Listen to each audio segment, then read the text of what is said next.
Hi, നമ്മളിന്ന് macro എക്കണോമിക്സിൻ്റെ രണ്ടാമത്തെ chapter national income accounting എന്നുള്ളതിൽ ഇമ്പോർട്ടൻ്റ് ആയിട്ട് എക്സാം പോയിൻ്റ് ഓഫ് വ്യൂവിൽ വരുന്ന പോയിൻ്റുകൾ, അതിൻ്റെ എക്സ്പ്ലനേഷനുകളാണ് ജസ്റ്റ് നോക്കാൻ പോകുന്നത്. അപ്പം ദേശീയ വരുമാനം, നാഷണൽ ഇൻകം എന്ന് പറഞ്ഞാൽ ദേശീയ വരുമാനം. അക്കൗണ്ടിങ് എന്താണ്? കണക്കാക്കുന്ന രീതികളാണ്. അതിൽ ഇമ്പോർട്ടൻ്റ് ആയിട്ട് വരുന്ന ഭാഗങ്ങളെക്കുറിച്ച്, അതിനാവശ്യമായ ഏതൊക്കെയാണ് ടേം എന്നുള്ളതാണ് ഇന്ന് നോക്കാൻ പോകുന്നത്. എന്താണ് നാഷണൽ ഇൻകം എന്ന് പറയുന്നത്?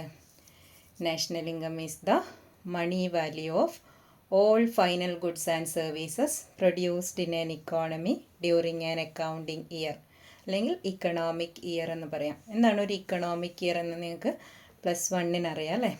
ഒരു വർഷത്തിൻ്റെ ഏപ്രിൽ 1 മുതൽ അടുത്ത വർഷത്തെ മാർച്ച് 31 വരെയുള്ള കാലഘട്ടത്തെയാണ് നമ്മൾ ഇക്കണോമിക് ഇയർ അഥവാ അക്കൗണ്ടിങ് ഇയർ എന്ന് വിളിക്കുന്നത്. അപ്പോൾ ഈ അക്കൗണ്ടിങ് ഇയറിൽ ഒരു രാഷ്ട്രത്തിൽ ഉൽപ്പാദിപ്പിക്കപ്പെട്ട മുഴുവൻ സാധനങ്ങളുടെ അന്തിമ ഉൽപ്പന്നങ്ങളുടെയും പണാധിഷ്ഠിത മൂല്യത്തെയാണ് നാഷണൽ ഇൻകം അഥവാ ദേശീയ വരുമാനം എന്ന് പറയുന്നത്. National income is the money value of all final goods and services. Final goods എന്നുള്ളത് പ്രത്യേകം നോട്ട് ചെയ്യണം. Final goods and services produced in an economy during an economic or accounting year എന്നും പറയാം. ഇനി it is the income of a nation. ഒരു രാഷ്ട്രത്തിൻ്റെ വരുമാനത്തെയാണ് നമ്മൾ national income എന്ന് വിളിക്കുന്നത്. അപ്പോൾ നമ്മൾ ഇതിൽ ഫൈനൽ ഗുഡ്സ് എന്ന് പറഞ്ഞല്ലേ. അപ്പോൾ ഫൈനൽ ഗുഡ്സ് എന്നുള്ള ആ ഒരു ടേം നമുക്ക് ശരിക്കും അറിയണം. അപ്പോൾ ഗുഡ്സ് എന്ന് പറയുന്ന കമോഡിറ്റി അഥവാ ഗുഡ്സ് സാധനങ്ങളാണല്ലേ. സാധനങ്ങളെ പ്രധാനമായിട്ട് രണ്ടായിട്ട് തരംതിരിച്ചിട്ടുണ്ട്. The goods are classified into 2. They are intermediate good and final good. അതായത് ഫൈനൽ ഗുഡ് എന്നും ഇൻ്റർമീഡിയറ്റ് ഗുഡ് എന്നും രണ്ടായിട്ട് കമോഡിറ്റീസിനെ, ഗുഡ്സിനെ ക്ലാസിഫൈ ചെയ്യാൻ, തരംതിരിക്കാവുന്നതാണ്. അപ്പോൾ ഇതെന്തൊക്കെയാണെന്ന് നോക്കാം. ഗുഡ്സിൻ്റെ 2 ക്ലാസിഫിക്കേഷൻ, ഇൻ്റർമീഡിയറ്റ് ഗുഡും അതേപോലെ ഫൈനൽ ഗുഡും. ഇൻ്റർമീഡിയറ്റ് എന്ന് പറഞ്ഞാൽ ഒരു സാധനം ഉൽപ്പാദിപ്പിക്കാൻ വേണ്ടി ഉപയോഗിക്കുന്ന മറ്റ് സാധനങ്ങളെയാണ്. ഇപ്പോൾ ഒരു എക്സാമ്പിൾ പറയുകയാണെങ്കിൽ, നമ്മൾ ചപ്പാത്തി ഉണ്ടാക്കാൻ വേണ്ടി ഗോതമ്പ് മാവ് ഉപയോഗിക്കും അല്ലേ. അപ്പം ഗോതമ്പ് മാവ് എന്ന് പറയുന്നത് ഇൻ്റർമീഡിയറ്റ് ഗുഡാണ്. അതേസമയം ചപ്പാത്തി എന്താണ്? ഫൈനൽ ഗുഡാണ്. അപ്പോൾ the goods which are ready to use is called final good. നമുക്ക് ഡയറക്റ്റ് ഉപയോഗിക്കാൻ പറ്റുന്ന കമോഡിറ്റീസിനെയാണ്, സാധനങ്ങളെയാണ് ഫൈനൽ ഗുഡ്സ് എന്ന് വിളിക്കുന്നത്. അതേസമയം ഫൈനൽ ഗുഡ്സ് പ്രൊഡ്യൂസ് ചെയ്യാൻ വേണ്ടി ഉപയോഗിക്കുന്ന ഗുഡ്സിനെയാണ് നമ്മൾ ഇൻ്റർമീഡിയറ്റ് ഗുഡ് അഥവാ അന്തരാള വസ്തുക്കൾ എന്ന് വിളിക്കുന്നത്. The goods which are used in the production of final goods are called intermediate good. അപ്പോൾ ഫൈനൽ ഗുഡിന്, അപ്പോൾ ഫൈനൽ ഗുഡ് എന്താണെന്നറിയാം. Final goods are the goods which are ready to use ആണ്. നമുക്ക് നേരിട്ട് ഉപയോഗിക്കാൻ പറ്റുന്ന വസ്തുക്കളെയാണ് നമ്മൾ ഫൈനൽ ഗുഡ്സ് എന്ന് വിളിക്കുന്നത്, അന്തിമ ഉൽപ്പന്നങ്ങൾ എന്ന് വിളിക്കുന്നത്. ഈ അന്തിമ ഉൽപ്പന്നങ്ങളെ, ഫൈനൽ ഗുഡ്സിനെ വീണ്ടും രണ്ടായിട്ട് തരംതിരിച്ചിട്ടുണ്ട്. അതായത് ഉപയോഗിക്കാൻ പറ്റുന്ന കാലയളവ് എത്ര തവണ എന്നുള്ളതിൻ്റെ അടിസ്ഥാനത്തിൽ രണ്ടായിട്ട് തിരിച്ചിട്ടുണ്ട്. അല്ലെങ്കിൽ എങ്ങനെ ഉപയോഗിക്കുന്നു എന്നുള്ളത് വെച്ച് രണ്ടായിട്ട് തിരിച്ചിട്ടുണ്ട്. അതിനെ കൺസ്യൂമർ ഗുഡ്സ് എന്നും ക്യാപിറ്റൽ ഗുഡ്സ് എന്നും വിളിക്കാം.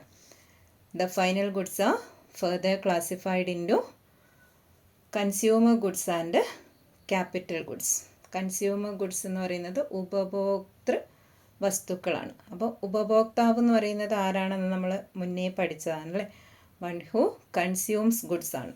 അതായത് നമ്മുടെ ആവശ്യത്തിന് വേണ്ടി ഉപയോഗിക്കുന്ന സാധനങ്ങളെയാണ് നമ്മൾ എന്ത് വിളിക്കുന്നത്? അതായത് കൺസംഷൻ പർപ്പസ്, ഉപഭോഗത്തിന് വേണ്ടി ഉപയോഗിക്കുന്ന സാധനങ്ങളെയാണ് എന്ത് വിളിക്കുന്നത്?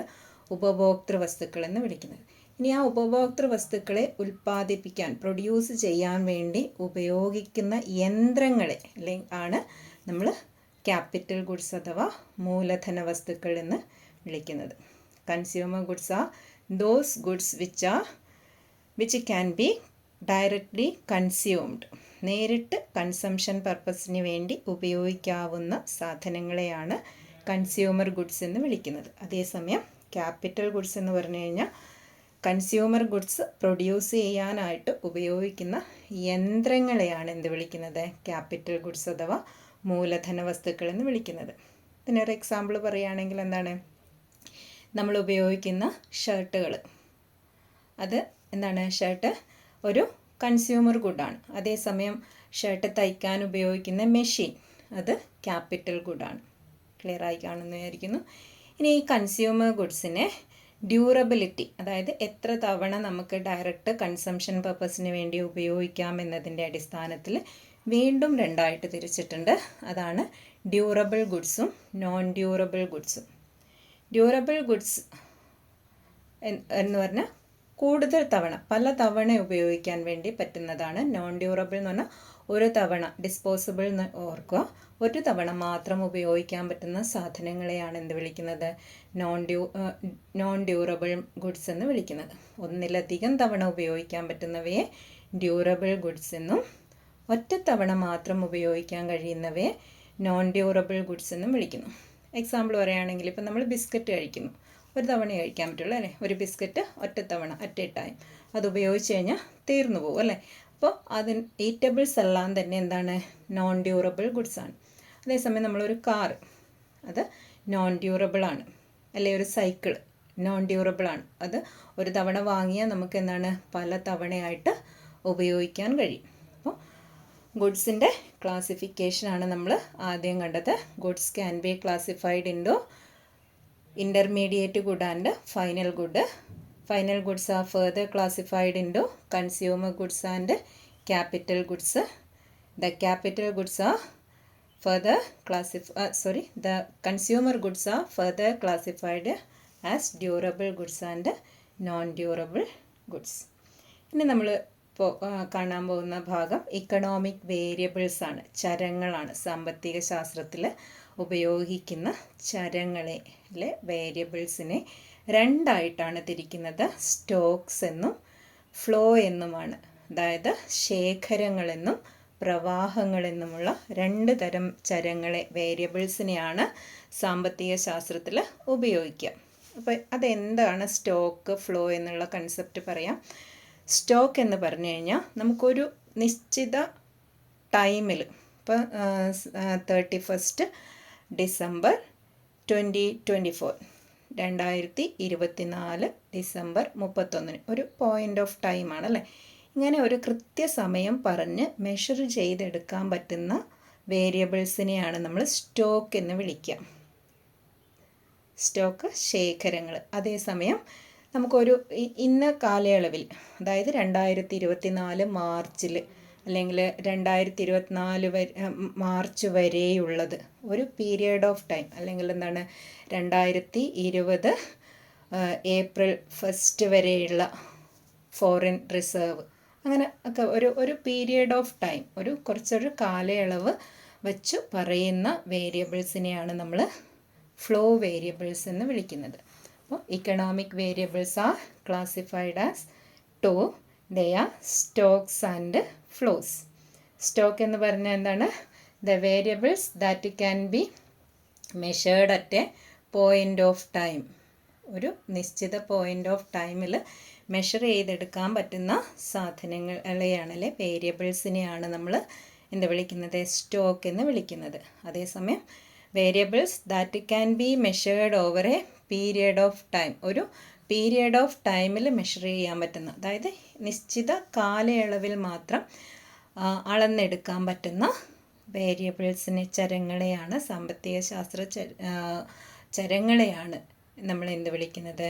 ഫ്ലോസ് എന്ന് വിളിക്കുന്നത്, പ്രവാഹങ്ങളെന്ന് വിളിക്കുന്നത്. അപ്പോൾ ഇതിൻ്റെ എക്സാമ്പിളുകളാണ് തന്നിട്ടുള്ളത്. അപ്പോൾ നമുക്ക് ഒരു വാട്ടർ ടാങ്കിലുള്ള വെള്ളം, അതേപോലെ ലേക്കിൽ, തടാകങ്ങളിൽ കെട്ടി നിൽക്കുന്ന വെള്ളം ഒക്കെ എന്താണ്? സ്റ്റോക്കാണ്. അതേസമയം വെള്ളം ഒഴുകി വരുന്ന, പൈപ്പിലൂടെ ഒഴുകി വരുന്ന വെള്ളം, റിവറിലൂടെ ഒഴുകി വരുന്ന വെള്ളം, ഇതൊക്കെ എന്താണ്? ഫ്ലോയാണ്. ഓക്കെ, അപ്പോൾ കൂടുതൽ എക്സാമ്പിൾസ് നോക്കാം.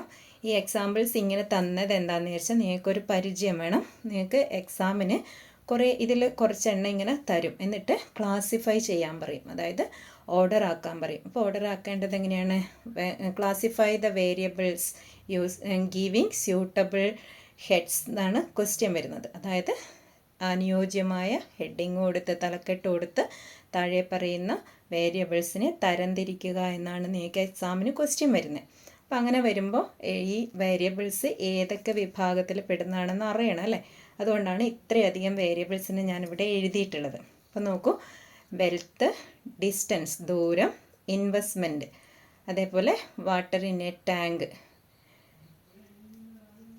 പിന്നെ supply of money, bank deposit, foreign currency reserves, capital, total borrowing, ഇതൊക്കെ ഇതിലാണ് വരുന്നത്, സ്റ്റോക്കിലാണ് വരുന്നത്. അതേസമയം നാഷണൽ ഇൻകം, ക്യാപിറ്റൽ നമുക്ക് സ്റ്റോക്കിൽ വരും, അതേസമയം ക്യാപിറ്റൽ ഫോർമേഷൻ വരുന്നത് എവിടെയാണ്? ഫ്ലോയിലാണ് കേട്ടോ, അത് മറന്നു പോകരുത്. അതുപോലെ ടോട്ടൽ ബോറോയിങ് സ്റ്റോക്ക് ആവുമ്പോൾ ജസ്റ്റ് ബോറോയിങ്സ് മാത്രമാണെങ്കിൽ അത് ഫ്ലോയിലാണ് വരുന്നത്.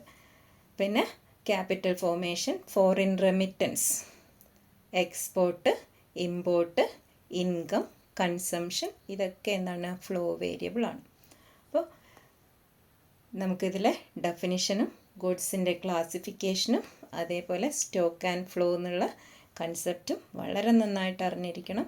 അപ്പോഴേ നമുക്ക് നമ്മുടെ മറ്റ് ഭാഗങ്ങളിലേക്ക് പോകുമ്പോൾ ഇത് മനസ്സിലാവുള്ളൂ. അതുകൂടാതെ എക്സാമിനും ഇമ്പോർട്ടൻ്റ് ആണ് കേട്ടോ. അപ്പോൾ എല്ലാവരും പഠിക്കുക നന്നായിട്ട്. അടുത്ത ക്ലാസ്സിൽ കാണാം. ബൈ.